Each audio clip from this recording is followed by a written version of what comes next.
अस्सलाम वालेकुम दोस्तों, मैं हूं डॉक्टर राशिद और आप देख रहे हैं डॉक्टर राशिद ऑनलाइन।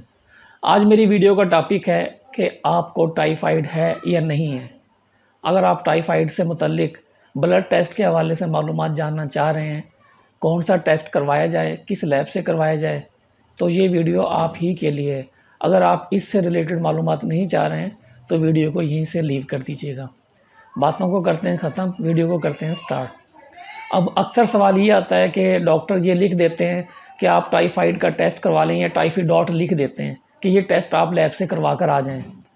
अब बात ये है कि WHO ने ये बैन कर दिया है कि कोई भी लैब अब इसको परफॉर्म नहीं करेगी।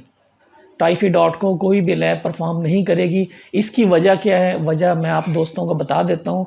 मेन रीज़न इसकी ये बनती है कि टाइफाइडॉट जो है, अगर टाइफाइड से बंदा सेहतयाब हो भी जाए तो 6 माह तक इसकी रिपोर्ट पॉजिटिव आती रहती है। ये आप नोट कर लीजिए कि 6 महीने तक टाइफाइडॉट की रिपोर्ट अगर आप करवा लेते हैं तो वो पॉजिटिव आती रहती है। इसीलिए जब उसका पर्पज़ ही ख़त्म हो गया है तो WHO ने वो बैन कर दिया है।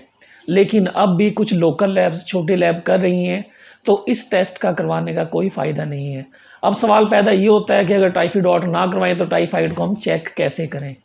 लैब टेस्ट कौन सा करवाया जाए? टाइफाइड असल में बुखार जो है इसमें ज़्यादा रहता है, 102, 103। ये बुखार कंटिन्यूसली चल रहा होता है, कभी हो जाता है, कभी उतर जाता है। तो ये अलामात इसकी टाइफाइड की बनती हैं। टाइफाइड स्टार्ट होता है आंतों के इन्फेक्शन से। जो इंटेस्टाइनल इन्फेक्शन है वहाँ से ये स्टार्ट हो रहा होता है। तो अब बात करते हैं कि टाइफाइड को चेक करने के लिए टेस्ट करवाया जाता है ब्लड कल्चर। अब आगा खान, शौकत खानम, चुगताई लेबॉर्ट्री, ये रेप्यूट ब्रांड तीनों ये टाइफाइडॉट नहीं करते हैं। कुछ अर्सा पहले, आज से 2-3 साल पहले तक शायद ये परफॉर्म कर रहे हों, लेकिन अब मैंने मालूमात ली हैं कोई भी लेबॉर्ट्री जो अच्छी रेप्यूटेड ब्रांड हैं, जैसे मैंने अभी इनका नाम लिया है, तो तीनों लैब्स ये टाइफाइडॉट अलाइजा मेथड नहीं कर रहे हैं। जो लोकल लैब परफॉर्म कर रही हैं वो स्क्रीनिंग मेथड कर रही हैं, उसकी वैल्यू का कोई फ़ायदा नहीं है। वो आपका पैसा भी ज़ाया जाएगा, टाइम भी वेस्ट करेंगे। तो मैं बात कर रहा था कि टाइफाइड कंफर्म करने के लिए आप किसी भी अच्छी लैब पर चले जाएं। वहाँ पर जाकर अगर डॉक्टर ने सजेस्ट आपको टाइफाइडॉट किया है, या अपने तौर पे आप देखना चाह रहे हैं कि टाइफाइड है या नहीं, तो ब्लड कल्चर आप करवा लें। इसकी रिपोर्ट तकरीबन 5 से 6 दिन में आ जाती है। ब्लड कल्चर का पर्पज़ क्या है वो भी मैं आप दोस्तों को बता देता हूँ। ब्लड कल्चर में 3 चीज़ों की रिपोर्ट आ रही होती है। अगर बैक्टीरियल ग्रोथ है तो वो शो कर देंगे, अगर बैक्टीरियल ग्रोथ नहीं है तो वो भी शो हो जाएगी। अगर बैक्टीरियल ग्रोथ नहीं है फिर तो वो नॉट ग्रोथ लिखा हुआ आ जाएगा कि इसमें बैक्टीरिया की ग्रोथ नहीं पाई जा रही है। अदरवाइज़ अगर बैक्टीरिया की ग्रोथ है तो वो कौन सा बैक्टीरिया पाया जा रहा है, उसको कौन सी एंटीबायोटिक दी जाए कि जिससे वो बैक्टीरिया किल हो जाए। तो उसमें जो रिपोर्ट्स आ रही होती है वो एस लिखा होता है रिपोर्ट के सामने, मेडिसिन का नाम लिखा होता है, आगे एस लिखा होता है। एस मीन सेंसिटिव है कि जो बैक्टीरिया की ग्रोथ है ये इससे सेंसिटिव है। आर लिखा होता है इससे रेजिस्टेंस है।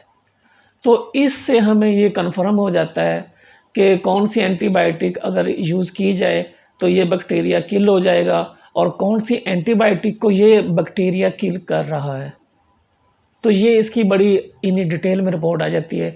जो तजर्बा, ये कह लें सिंपली आम अल्फाज में मैं आप दोस्तों को बता रहा हूँ कि जो तजर्बात डॉक्टर ने मेडिसिन देने के बाद करने थे वो ब्लड CS के अंदर ब्लड कल्चर एंड सेंसिटिविटी इसमें रिपोर्ट में आ जाते हैं कि अगर आप ये मेडिसिन देंगे तो इस मेडिसिन के ये इफ़ेक्ट हैं। इसी तरह की कंडीशन जो है, अगर खुदा न खास्ता कहीं ज़ख्म हो जाता है और वो जो ज़ख़म है वो ठीक नहीं हो पा रहा है और 2-3 माह गुज़र चुके हैं, तो उस ज़ख़म से मुसलसल खून और रेशा जो पस है वो निकल रहा होता है।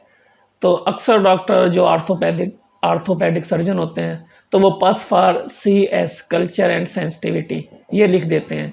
तो उस पस फॉर CS का जो पर्पज़ है वो भी यही है कि कौन सा बैक्टीरिया है, फिर उस बैक्टीरिया के अकॉर्डिंग वो मेडिसिन यूज़ करवा देते हैं।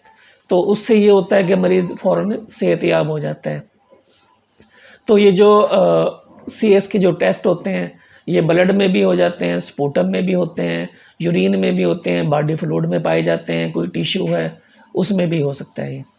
तो अब ये डिपेंड कर रहा होता है डिजीज़ वाइज, और ये फैसला डॉक्टर ही कर रहा होता है कि किस चीज़ में आपने ये करवाना है। लेकिन जैसा कि मैंने वीडियो को स्टार्ट में बताया था कि आपको टाइफाइड है या नहीं, ये कैसे कंफर्म करना है। आप अगर सेल्फली अपने तौर पर जानना चाह रहे हैं तो आप जस्ट लेबॉर्ट्री रिसेप्शन पर जाकर जस्ट इतना कह दें कि मैंने अपना ब्लड कल्चर करवाना है।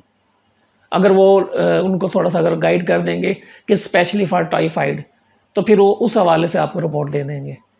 तो अब अच्छी लैब का ज़िक्र कर लेते हैं। पाकिस्तान में जो अच्छी लैब हैं वो कौन सी हैं। मैं हमेशा यही कह रहा होता हूँ कि पाकिस्तान में जो रेप्यूट ब्रांड हैं वो आगा खान, शौकत खानम और चुगताई लेबॉर्ट्री है। इन 3 लैब्स पर आप किसी पर भी चले जाएँ तो इनकी रिपोर्ट ऑथेंटिक होती हैं, 100% होती हैं, और इनकी रिपोर्ट्स को हर जगह एक्सेप्ट किया जाता है। तो पर्सनली अगर मैंने भी रिपोर्ट्स अपनी करवानी होती हैं, इन 3 लैब से ही मैं करवा रहा होता हूँ। तो मैंने सोचा कि इस तरह की बेसिक जो अवेयरनेस है टेस्ट के हवाले से, तो गाए बगाए आप दोस्तों को मैं ये भी बताता रहूँगा, ताकि आपका जो लेबॉर्ट्री का टेस्ट नॉलेज है वो भी इंक्रीज़ होता रहे। आप दोस्तों को मैंने पहले भी बताया था कि मेरा ताल्लुक़ एक प्राइवेट लेबॉर्ट्री से है, तो तकरीबन मुझे 8-10 साल हो गए हैं प्राइवेट लैब पर मैं जॉब भी साथ-साथ कर रहा होता हूँ। प्रैक्टिस भी कर रहा हूँ और साथ-साथ कुछ टाइम जो है प्राइवेट लेबॉर्ट्री पर मैं वहाँ पर भी टाइम दे रहा होता हूँ। तो इसी हवाले से आप दोस्तों को मैं इन जो latest information according to laboratory होगी वो भी आप दोस्तों को बताता रहा करूँगा। अगर आपको लैब से रिलेटेड किसी भी तरह का टेस्ट की मालूमात लेना चाह रहे हो, या नेक्स्ट वीडियो मैं किस टॉपिक पर अपलोड करूँ लेबॉर्ट्री के हवाले से, तो कमेंट सेक्शन में आप लोग वो लिख सकते हैं और मुझे बता दीजिएगा कि नेक्स्ट वीडियो लेबॉर्ट्री के हवाले से कौन सी अपलोड की जाए। जैसा कि PCR के हवाले से है, या रूटीन केमिस्ट्री है, स्पेशल केमिस्ट्री है, फ्लूइड एनालिसिस है, जो भी आप जानना चाह रहे हैं वो कमेंट सेक्शन में लिख दीजिएगा। तो इंशाल्लाह मैं कोशिश करूँगा जैसे ही मुझे स्पेयर टाइम मिलेगा आप दोस्तों को उसकी प्रॉपर्ली पूरी डिटेल किस तरीके से टेस्ट परफॉर्म होगा तो वो तमाम मैं इंशाल्लाह आप दोस्तों को शेयर करूँगा। इस तरह की वीडियोज़ मैं अपलोड करता रहता हूँ। अगर आपको मेरा चैनल अच्छा लग रहा है और ये वीडियो अच्छी लगी है तो सबसे पहले आप मेरी इस वीडियो को लाइक कर दीजिए। लाइक के कोई चार्जेस नहीं है, और इस तरह की वीडियोस मज़ीद देखना चाहते हैं आप लोग तो मेरे चैनल को सब्सक्राइब भी कर लीजिए और सदका जारिया समझकर शेयर कर दीजिए, ताकि जैसे आप लोगों को मालूमात मिल चुकी हैं तो बाकी भाई और दोस्तों को भी ये मालूमात मिल जाएँ। दुआ में मुझे याद रखिएगा। अल्लाह हाफ़िज़।